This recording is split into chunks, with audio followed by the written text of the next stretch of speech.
നമ്മുടെ ആദിലക്ക് കുറച്ച് കൂടിയിട്ടുണ്ട് കേട്ടോ.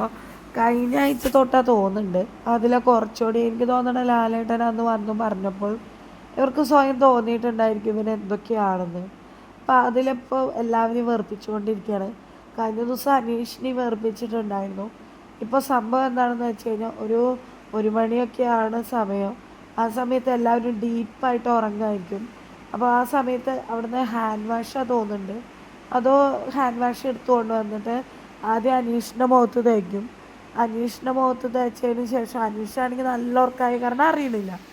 അതിന് ശേഷം അക്ബറിൻ്റെ മുഖത്ത് തേക്കും, പിന്നെ ജിഷിൻ്റെ മുഖത്ത് തേക്കും. അപ്പോൾ ഇതെല്ലാം കണ്ടുകൊണ്ട് മിന്നിയും അനുമോളൊക്കെ അവിടെ നിൽക്കുന്നുണ്ട്.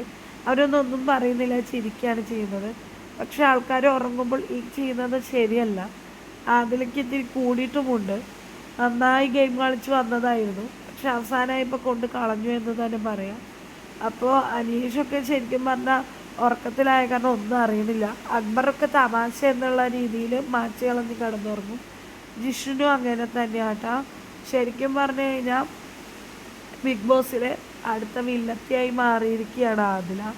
അതിലേക്ക് സ്വന്തമായിട്ട് അഭിപ്രായങ്ങളൊക്കെ ഉണ്ടായിരുന്നു, പക്ഷെ ഇപ്പോൾ അഭിപ്രായങ്ങളൊക്കെ ഇല്ലാണ്ടായി എന്ന് തന്നെ പറയാം. എല്ലാവരെയും വെറുപ്പിച്ചുകൊണ്ട് മുന്നോട്ട് പോയിക്കൊണ്ടിരിക്കുകയാണ്. മിക്കതും ആദിലേനെ എടുത്ത് എല്ലാവരും പുറത്തേക്ക് കളയും തോന്നുന്നുണ്ട്.